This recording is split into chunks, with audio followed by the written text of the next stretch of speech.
Rowan Vale had spent exactly 19 days on the Kestrel 9 research frigate, and most of those days had been dedicated to pretending he knew what he was doing. The reality was simpler.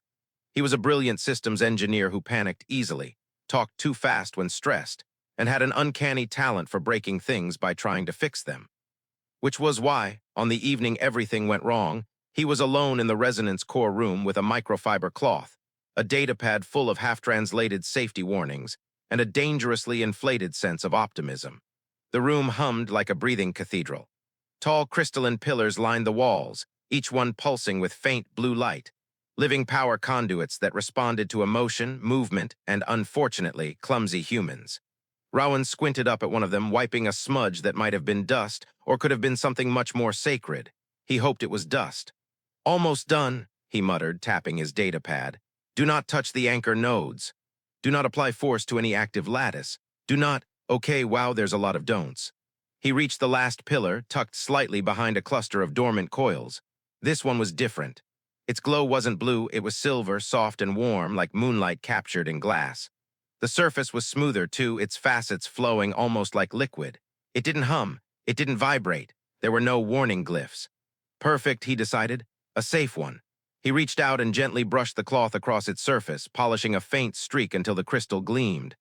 The light inside brightened at his touch, spiraling upward in a slow ripple. Rowan blinked. "Huh, pretty."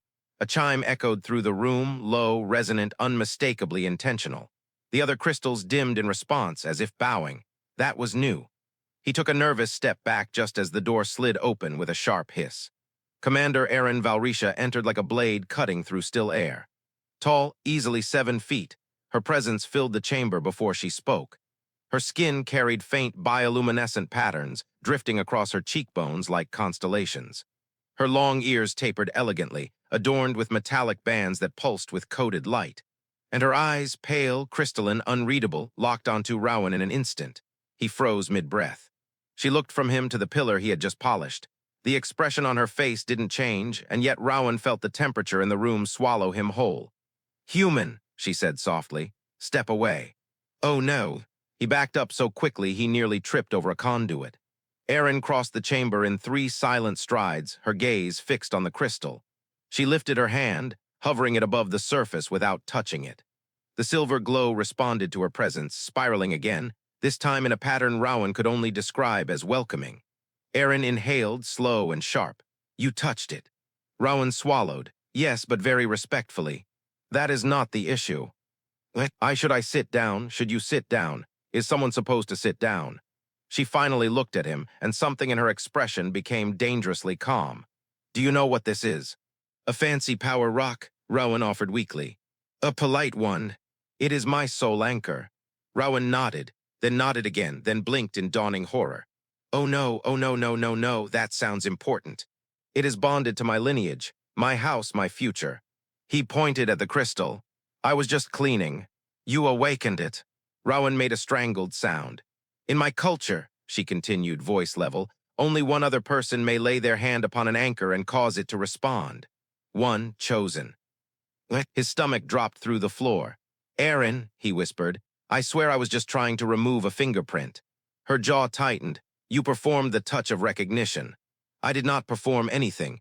I barely perform under pressure." The anchor disagrees. As if to prove her point, the crystal pulsed again, brighter, warmer, sending a ring of silver light across the floor. The other pillars bowed once more, dimming like witnesses acknowledging a vow. Aeryn's voice softened, not with warmth but with gravity. "You have invoked a bond rite." Rowan felt lightheaded. "Bond like partnership." "Bond," she corrected, "as in a vow of unity." He wheezed, "Unity, unity." "Like marriage unity." Silence. Aeryn stepped closer, lowering her gaze to meet his calm, lethal, impossibly steady. "Yes, Rowan Vale, you have proposed." He stared at her, she stared back. The crystal glowed serenely between them. Rowan exhaled a tiny, broken laugh. Okay, well that's not ideal." Aeryn's ear twitched, an alien gesture he was beginning to recognize as irritation. "My people will convene. A tribunal will judge the act." "Can you tell them I'm incredibly clumsy? Maybe that's a defense." "No, the anchor chose to answer your touch. Intent is irrelevant." "That is so unfair." "Agreed." Rowan blinked. "Wait, what?" She stepped back, hands clasped behind her back, posture immaculate. I did not expect this. You are not a candidate I would have chosen, yet the anchor responded to you. We will face the tribunal at first cycle. Rowan pressed a hand to his forehead. I cannot believe this is happening. Aeryn tilted her head. Believe it and prepare yourself.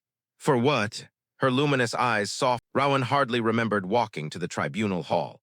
One moment he was staring at the silver anchor as if it might suddenly declare the whole thing a misunderstanding, and the next he was being escorted through a corridor bathed in pale violet light, following Commander Aeryn Val'Risha as though she were the only solid thing left in the universe. The hall loomed before them, an arched chamber of resonant stone and floating glyphs, its air thick with something between reverence and threat. The doors opened on their own, gliding apart with a soft harmonic chime. Rowan felt that chime in his teeth. Inside, 5 members of the High Tribunal hovered on anti-grav discs, their robes trailing light like comet tails. Their ears were adorned with gleaming metallic sigils, and each carried a staff crowned with a hovering shard of crystal. Absolutely nothing about them looked like the kind of people who would be sympathetic to. I didn't mean to dust the marriage stone. Aeryn walked forward with the calm precision of a warrior entering battle. Rowan followed with the defeated wobble of a man entering the world's worst HR meeting. The Central Elder's eyes glowed faintly as she regarded him. You are the human, she said. Rowan attempted a respectful bow. It turned into something dangerously close to a stretch. Yes, hello, I am the human, the one, the only, unfortunately. Aeryn shot him a sharp glance. He clamped his mouth shut. The Elder continued. You touched the soul anchor of Commander Val'Risha. You awakened it. Rowan opened his mouth to explain, then closed it again when Aeryn gave the tiniest tilt of her head. Right, less talking, more surviving. He tried again, carefully. I did touch it, I admit that, but I didn't know what it was. A low, layered murmur rippled through the tribunal, like distant thunder. Another elder leaned forward on his disc. Ignorance does not negate action. Rowan swallowed. Okay, but it should at least reduce the sentencing, like morally. Aeryn's ear twitched, her version of a suppressed sigh. It is not a matter of morality, the elder said. It is a matter of resonance. The anchor responded to you. That alone is significant. The elder's staff glowed. The hall dimmed. Glyphs swirled around Rowan and Aeryn like drifting stars. The central elder spoke again, voice echoing strangely. Under our custom, a bond initiated by an anchor may proceed in 2 ways, severance or testing. Rowan perked up. Severance, yes, that one. I choose the one where nobody gets married. A low ripple of disapproval washed over the room. Aeryn stepped forward. He does not understand the implications. The elder nodded slowly. To sever the bond, the initiator must prove incompatibility, not through words but through trials. Rowan blinked. Trials like exams. Fitness tests, written essays. Aeryn answered softly but firmly. Trials of unity, trials of intent, trials of resonance. He stared. That sounds worse than essays. It is, she said. One of the elders tapped her staff. A glowing mandala spiraled into existence between them. Should you choose severance, the elder intoned, you and Commander Val'Risha will undergo the path of dissolution. It requires fasting, endurance of the echo flames, and a recitation of failings. Rowan's throat tightened. Echo flames, failings, how many failings? Aeryn replied, all of them. Rowan winced. That would take days. Correct. Is there another option? The elder nodded. The bond may instead be tested through the path of Concord. Aeryn's posture stiffened beside him. Rowan glanced at her. What's that? It is, she chose her words carefully, a proving of potential unity, to see whether 2 individuals can operate harmoniously under pressure, not as lovers, as allies. Rowan brightened. Oh, allies that I can do, probably, maybe. The elder lifted a hand. Be warned, many are unprepared. Some bond trials have lasted cycles. Some have resulted in revelations, some in collapse. Rowan raised a hand timidly. Is collapse fatal? Rarely. Oh good, rarely fatal. Love that for me. Aeryn suddenly spoke, clear and steady. I will accept the path of Concord. Rowan whipped toward her. Wait, what? Shouldn't we talk about this first, as a team? As 2 people about to be tested by alien destiny mechanisms. Aeryn faced him calmly. You do not wish to endure the path of dissolution. The Concord path is less destructive. That is a worrying choice of words. But she had already turned toward the tribunal. The anchor has chosen, she said. We will submit to the tests. The elders murmured, pleased by her resolve. One lifted her staff, a bell-like chime pulsed through the chamber. So it is decided, she declared. At next cycle's rise, the trials begin. Rowan felt his knees wobble. Hold on, next cycle as in soon. Very soon, the elder confirmed. Aeryn dipped her head in a formal bow. Rowan tried to mimic it. He bowed too fast, lost balance, and had to catch himself on the floor. A dignified silence followed. To his surprise, one of the elders' lips twitched. Amusement? No, impossible. The hall lights dimmed as the tribunal dismissed them. Aeryn led him out. Rowan practically stumbled after her. When the doors finally closed behind them, he exhaled like a punctured balloon. Commander, I think I'm in shock. You are pale, she observed, even for a human. Is that a helpful comment? No, merely factual. They walked in silence through the violet-lit corridor. Rowan's thoughts spun like a malfunctioning turbine. Finally, he blurted, Aeryn, I'm sorry, I didn't mean to drag you into this. You did not drag me, she said. The anchor responded, that is unprecedented, even I do not fully understand why. Rowan rubbed his face. I feel like your sacred artifact. Rowan Vale woke to the sound of something humming above his head. Low, rhythmic, almost thoughtful. It took him several seconds to realize it wasn't a machine, but the ship itself shifting into trial protocol. The lights in his quarters dimmed to a pale dawn blue, and a line of glyphs glowed along the wall. Trial of Concord, Cycle 1 approaching. Report to Hangar Bay v. Rowan sat up, hair a chaotic constellation. Oh, great. My execution texted me. He dressed quickly, well, as quickly as someone who kept putting arm pieces on leg slots could manage, and stumbled into the corridor. Aeryn was already waiting, standing with military precision, arms folded behind her back, her ceremonial armor reflecting soft blue light. She turned her gaze toward him, unreadable as always. You are late, she said. Rowan checked the nearest wall panel. It's 39 seconds before the designated time. For trials, that is late. He opened his mouth to argue, then closed it. Right, yes, absolutely, love punctuality. Her ear twitched once. He still hadn't decided whether that meant annoyance or amusement. They walked together through the corridor that gradually widened into the hangar bay, a cathedral of metal and light, humming with power. At the center stood a training shuttle, sleek and silver, its surface patterned with faint resonance lines. A technician bowed deeply. Commander Val'Risha, human engineer. Rowan awkwardly returned the bow. Hello. Human engineer reporting for accidental destiny. Aeryn's sharp inhale suggested she was regretting agreeing to the trial. The technician gestured to the shuttle. Phase 1, dual navigation. You will co-pilot through an artificial field of asteroids, gravitational eddies, and resonance storms. Success requires complete dual cognitive synchronization. Rowan blinked, dual what? Aeryn answered, we must act as one mind. Oh, Rowan said, perfect. I barely act as one mind on a good day. But she was already striding up the shuttle ramp. Inside, the cockpit glowed with holographic controls. Aleri interfaces were tactile, shifting surfaces that responded to thought more than touch. Rowan slid into the left seat, palms damp. Aeryn took the right, posture flawless. Engage the neural link, she instructed. Rowan hesitated. Is this safe? It depends on your definition of safe. That is not comforting. Her fingers tapped a sequence on her console, and a thin circlet rose from the headrest behind him. He swallowed hard and lowered his head. The circlet clicked into place, sending a warm pulse through his skull. Aeryn's own circlet activated, her crystal markings brightening as the link established. Rowan felt it instantly, a pressure behind his thoughts, a cool presence. A disciplined mind brushing against his chaotic one. He yelped. Oh, wow, you're in here. You're actually in here. I'm sorry in advance. Her voice echoed not just through the cockpit, but through his mind. Control your thoughts, they echo. That's the problem, Rowan muttered. My thoughts don't listen to me. The shuttle lifted. The hangar opened. And the trial began. The asteroid field was projected but real in its danger. Massive stone masses drifting like slow leviathans, luminous storms swirling between them, gravitational rifts crackling like invisible jaws. Rowan inhaled sharply. Okay, we can do this, probably. Aeryn spoke calmly. Forward 3 degrees, adjust left thruster. Rowan reached toward a panel with his hand. Not with touch, she said coolly, with thought. He froze. Thought, you want me to think the shuttle forward? Yes, forward, he repeated nervously in his mind.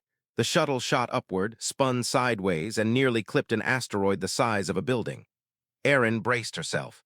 Forward does not mean ascend. You said think forward. I meant directionally, not emotionally. I don't have emotional directions. Aeryn's mental sigh echoed like cool water. Try again, she said. They corrected course. Or rather, Aeryn corrected course while Rowan tried very hard not to think about exploding in vacuum. Their combined neural signature vibrated the controls, her mind steady, focused. His jittery, spiraling, but somehow adaptive.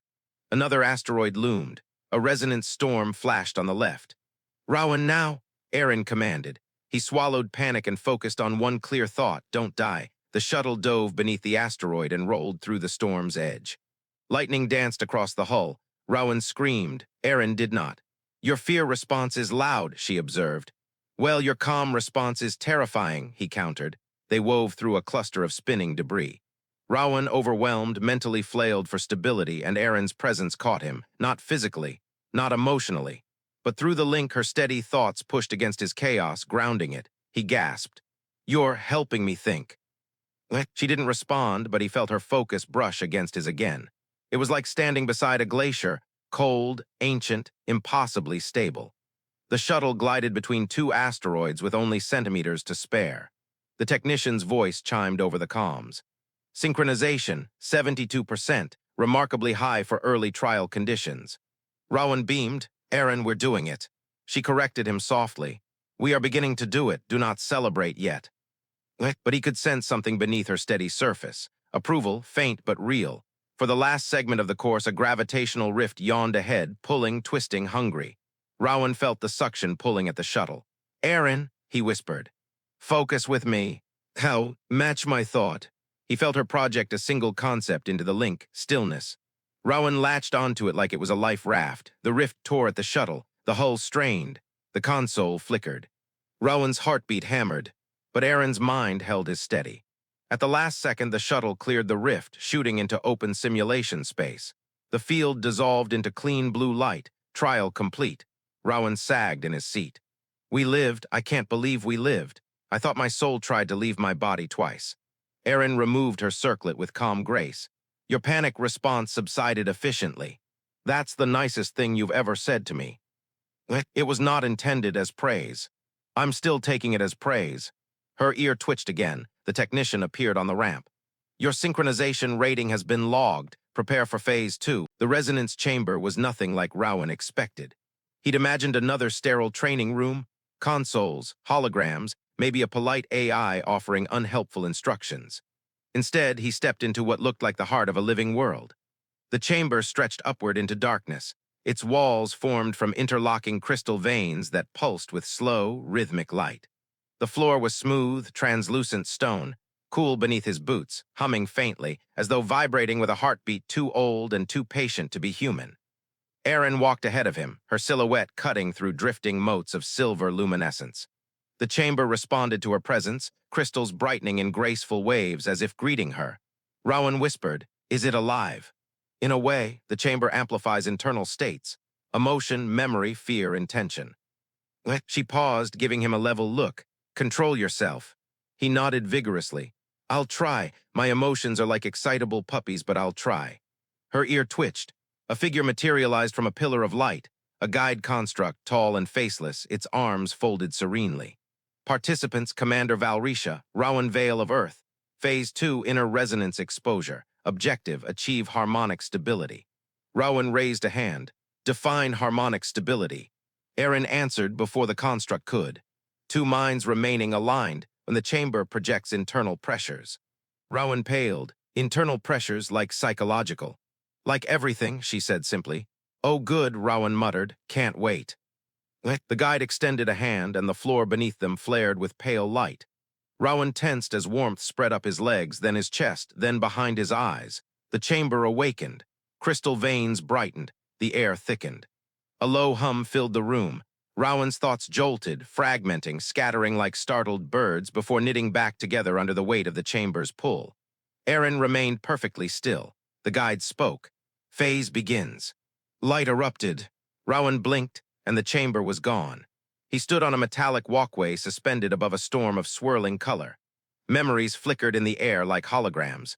Childhood scenes, old fears, moments he wished he could forget, moments he wished had lasted longer. One shimmered too close, a memory of him sitting alone at an academy table while others talked in bright circles he never managed to join. He swallowed. Aeryn appeared beside him, not a projection but herself, solid and calm, her pale eyes taking everything in with sharp clarity. The chamber whispered. Her memories began to surface too, disciplined rows of training fields, harsh instructors, endless drills beneath cold starlight. Lonely, unyielding landscapes. A small girl with luminous skin trying desperately to meet expectations no one bothered explaining. Rowan whispered, "It shows both of us." Yes, it reveals where harmony breaks. A surge of light washed over them. Rowan stumbled, and the walkway dissolved. He landed knee-deep in something that looked like soft, glowing sand. Aeryn didn't move, standing above the shifting terrain like gravity respected her more. Rowan sputtered, trying to stand. "How are you not sinking?" "I do not panic," she said simply. "That makes one of us." The sand brightened, responding to his emotional spike. Waves rolled outward, growing turbulent, threatening to swallow him whole. Rowan gasped. "Aeryn." She extended her hand, not quickly, not dramatically, just firmly. He grabbed it. The sand stilled instantly, flattening into a smooth, glassy surface around them. Rowan stared at their joined hands. "Is it reacting to us?" "It reacts to alignment," she said quietly. "We matched." He blinked. "We matched us." She didn't answer. She didn't need to. The next shift came fast. A wind tore through the chamber, made not of air but memory. Rowan felt flashes of her mind, brushes like ghostly fingertips, learning to fight, standing alone in cavernous halls, winning battles that earned respect but cost something softer, a voice telling her she must be flawless. The weight of never being enough by her people's impossible standards. Aeryn sucked in a breath, quiet, almost imperceptible, but Rowan felt it through the resonance. Then his own memories spilled outward, trying to disappear into his work. Laughing off insults so they wouldn't sting. Failing, trying again, failing more quietly afterwards. Feeling small in a universe where everyone else seemed born knowing where they belonged. Aeryn turned toward him. Her expression hadn't changed, but her eyes had softened barely, like frost melting at the edges. "You hide much," she murmured. Rowan looked down, flustered. "Everyone hides something." "Not here." He swallowed. "No, not here." The chamber brightened again, forcing another wave of resonance between them. This time Rowan felt something more intimate. Her presence, steady and luminous, holding his scattered thoughts with carefully controlled pressure. It wasn't affection. It wasn't comfort, it was acknowledgement, and it hit him harder than either. The guide's voice echoed, stability rising 90%. Rowan blinked. 90, Aeryn, that's. The chamber pulsed violently. A crystal tower sprang from the ground, fracturing, flaring with unstable light. Rowan flinched. "Is that supposed to happen?" Aeryn stepped in front of him, stance protective. "It reacts to excess resonance. We must calm it." "How?" "Center your thoughts. That is literally the thing I am worst at." "Then match mine," she said sharply. "Focus on what I project." She closed her eyes. Rowan felt her mind touch his again, cool, grounded, steady as bedrock. He reached for it, the crystal's violent glow dimmed, the chamber softened. The storm of memory. Rowan Vale left the resonance chamber with legs that felt suspiciously like warm noodles. He walked beside Aeryn in silence, partly because he was processing what he'd just seen, and partly because he was afraid that if he spoke, the chamber would somehow reactivate and show everyone his embarrassing childhood memories again. The corridor outside was quieter than usual. Crew members paused as they passed, eyes lingering, not with judgment, but with the cautious curiosity reserved for people doing something culturally dangerous and possibly heroic. Rowan whispered, "Are they staring at us?" Aeryn didn't slow her pace. "Yes." "Why, you matched resonance with me." She glanced sideways at him. "That is not common." He blinked, "But surely other pairs have done it." "Bonded pairs, yes." Her voice softened half a shade. "Not accidental ones." Rowan opened his mouth to reply, but a soft humming sound interrupted him. 3 robed figures drifted around the corner, hovering observers wrapped in pale silver cloaks. Their faces were hidden and their styluses glowed faintly as they took notes in midair. Rowan yelped and almost tripped. "Aeryn, people are floating behind us." "Trial witnesses," she said. "They judge authenticity. They will observe us until the final decision." "Observe us doing what?" "Everything." Rowan's eye twitched. One witness wrote something rapidly, as if his twitch was of cosmic significance. "Oh good," he muttered. "I'm being judged for my blinking." Aeryn continued walking, her expression unreadable. Rowan hurried to keep up, trying not to do anything that felt too blink-like. They entered the ship's upper concourse, a wide open space framed by glass panels that overlooked drifting stars. A soft breeze, simulated but convincing, stirred through the area. It should have been peaceful. It was. Not with the witnesses hovering 5 feet behind them like ominous helium balloons. Rowan lowered his voice. "Aeryn, is this really necessary?" "Yes. How long? Until we choose a path." Rowan swallowed. Right, the choice. He stared ahead. "I still don't feel ready." "Few ever do." She stopped at the concourse railing. Rowan joined her, stars reflecting across the polished surface like silver dust.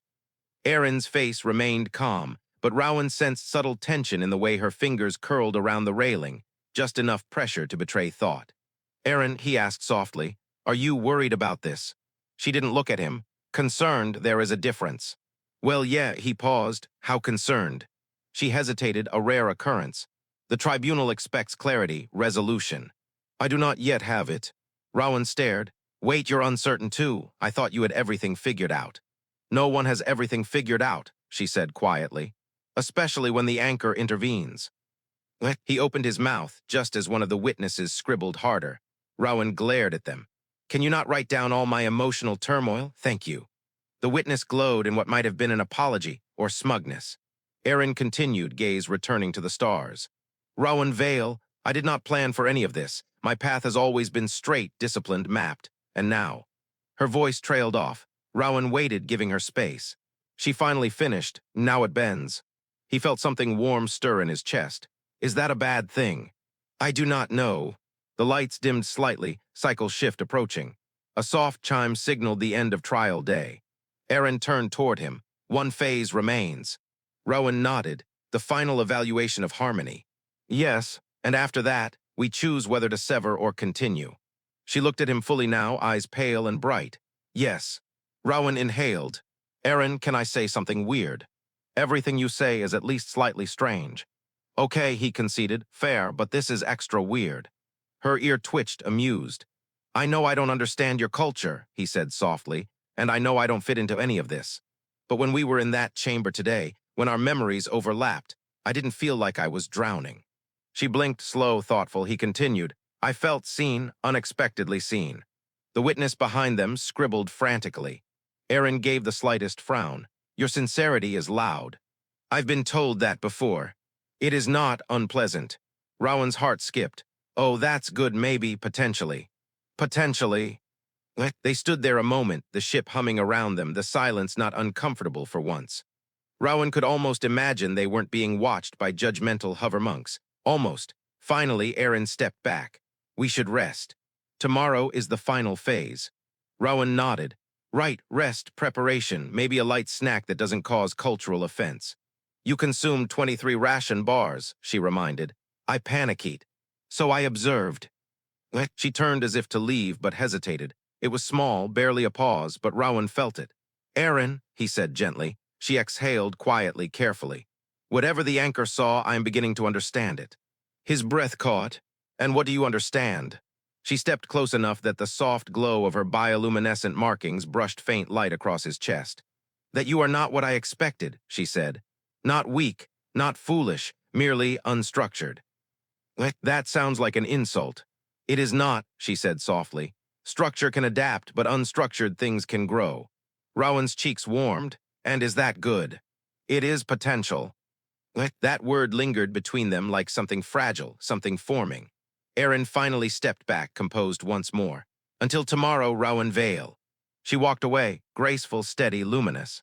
Rowan watched her disappear down the corridor, his pulse loud in his ears. Behind him, a witness scribbled vigorously. Rowan turned, point. The final cycle dawned with a low harmonic pulse that spread through the ship like a heartbeat. Rowan stood outside the Unity Hall in a freshly pressed formal uniform that made him feel like an imposter at his own trial. His palms were sweating, his stomach was doing inversions, and 3 trial witnesses hovered nearby, taking notes on his breathing. He glared at them. "There is nothing profound about my respiratory rate." Aeryn approached before they could respond. She was breathtaking, not in a romantic, soft-focus way, though Rowan's heart did lurch a little, but in the way a storm on the horizon was breathtaking. Controlled, immense, luminous. Her ceremonial armor glowed along the seams, tracing her bioluminescent patterns like liquid starlight. Rowan swallowed. "You look extremely intimidating." "Good," she said. Intimidation minimizes unwanted commentary during the ritual. "I might faint. That would be unfortunate." She said it like she meant it. The doors to the hall slid open with a sweeping, resonant chime. A wall of sound, deep, ancient, reverent, filled the corridor. The Unity Hall was vast, circular, lit entirely by floating shards of crystal that hovered in spiraling patterns. Dozens of Aleri dignitaries stood along the perimeter. Elders floated at the far end, staffs glowing with ceremonial light. Rowan's pulse hammered. Aeryn stepped forward with unwavering grace. Rowan forced his feet to follow. As they reached the center, the hall dimmed. A column of soft light encircled them, warm and weightless. The central elder spoke. "Commander Aeryn Val'Risha, Rowan Vale of Earth, you have completed the path of Concord. Now you stand for the final evaluation of harmony." A second elder lifted her staff. "We must hear your intentions." Rowan froze. Intentions right now in front of everyone. Aeryn's voice murmured beside him. "Speak truth." "Truth right easy, totally easy." He inhaled, stepped forward, and promptly tripped. Not fully a controlled stumble, but enough to make all three witnesses scribble furiously. Rowan cleared his throat. "I didn't mean to start any of this." He exhaled shakily. "But I also didn't walk away from it." Soft murmurs rippled around the hall. "I don't know what I'm supposed to be in your culture. I don't know if the anchor made a mistake or saw something I can't see yet." His gaze dropped. "But during the trials, I wasn't pretending. I tried. I adapted. I cared. And I want to understand what this could be. I want to keep learning who we are together, even if I still panic eat ration bars." A faint smile ghosted across a few dignitaries' faces. Rowan swallowed hard. "So if she'll have me, I choose continuation." Silence settled, thick electric. Aeryn stepped forward. Her bioluminescent markings brightened, casting soft light across her face. She spoke with the clarity of someone who had spent her entire life weighing every word before speaking. "I have walked many paths," she said. "All chosen for me, all demanding perfection. I believed unity required symmetry, control, predictability." Her gaze shifted to Rowan, steady, open. He challenged that belief. He did not break under pressure. He did not yield to fear. And he saw me, not the title, not the expectation, me. Rowan felt his throat tighten. "I choose continuation," Aeryn said, voice resonant. "Not because of the anchor, not because custom demands it. I choose the bond because I see its potential." A low wave of energy rippled across the hall, a collective exhale. The central elder lifted her staff. "So noted." A pulse of light exploded upward, forming a luminous ring that hovered over Rowan and Aeryn. The hall brightened, then dimmed back to its solemn glow. It was done, not loudly, not dramatically, just done, accepted, recognized, real. Rowan stared up at the fading light. "So that's it, we're officially, what's the word?" Aeryn answered, "Concord bonded." He blinked. "Does that translate to something like partners?" "In essence, but not romantic." Her ear twitched. "Concord bonds may evolve." "Oh," Rowan whispered, "okay."